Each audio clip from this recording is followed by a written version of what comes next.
Hickenlooper. Great. Thank you, Madam Chair. And Dr. Prabhakar, thank you so much for your, there you are, there I am. Thank you so much for your willingness to come back again and again into public service and to look at the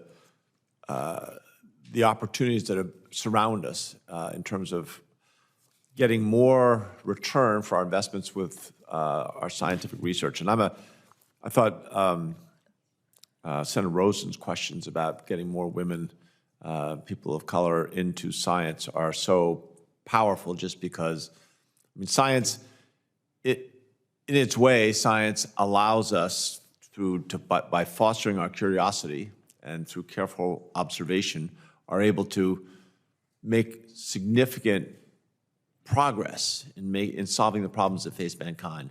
And while science probably is never always settled, at a certain point you make decisions and we have to go forward with the science we know. And still, if new information comes, we have to be willing to admit that and change. But with the information we have to go forward.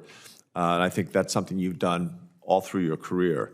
I think that your experience with DARPA, your experience with NIST, and your experience in the private world have kind of prepared you for helping create a bigger vision of what science can mean.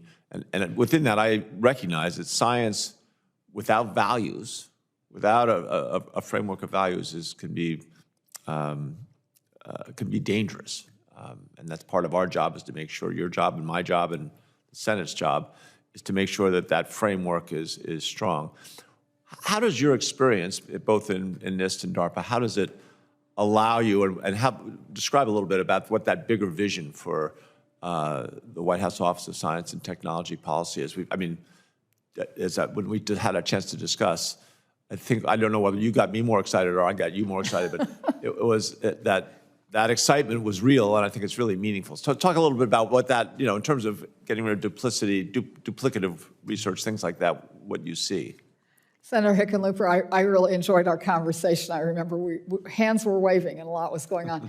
I just feel so lucky that at this stage in my career, I've had the opportunity, the NIST opportunity, the DARPA opportunity, but also my private sector experience. And it's given me a lot of different windows into this very complex, rich ecosystem that we have for innovation. And the first thing I would observe about that is all the big progress we've ever made in any area comes not because, we love the lone hero story in American mythology, but the fact is it really does take all these different components. And what I learned from DARPA and NIST in particular is the number one thing for the organization to succeed is to really be clear about their mission.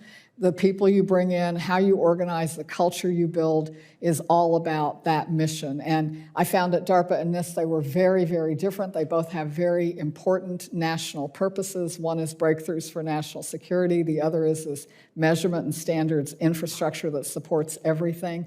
At DARPA, the favorite word is risk. At NIST, I found the favorite word was careful. And you really have to understand how important each of those are and then let each organization be really great at what it is they do, which both of those are. So now when I think about that, when I now think about, I hope, the opportunity, if I'm confirmed, to come in and lead OSTP, OSTP is a place that sees that whole chessboard. And one thing I want to do is respect and honor those different missions. And then I want to knock down barriers to help those different parts of our federal R&D enterprise achieve those missions. And I want to knit them together so that they can do the things together that they can't do separately. And that's a lot of that focus will be the federal R&D enterprise, but of course it's part of our national and then our global innovation system. And that is the lens I would tell you I bring, is that we need each piece to flourish, and if big things are going to happen, we need it all to work together as well. Absolutely. Well, we look forward to it. I think Chairwoman Cantwell has been a great leader in the Congress in terms of how do we put more energy into our science and get more out of it. In other words, how do we, at the same time we're expanding curiosity and whole new frontiers, how do we take the innovations and the ideas that we've proven out and make them more beneficial? And I think that's one of the most exciting things about you going into that office, is that's where that can happen, where we can, as a country, reassert our leadership on the global stage as a place where not only is there great research and new ideas and just the purity of research is unfettered, but we're also a place where we take those ideas and put them into action, which is something you've been working on, those building blocks for such a long time. So that's what I really care about, Senator, so thank you. Well, I can tell, and I'm as excited. I'm not sure I'm quite as excited as you are, but I'm darn close.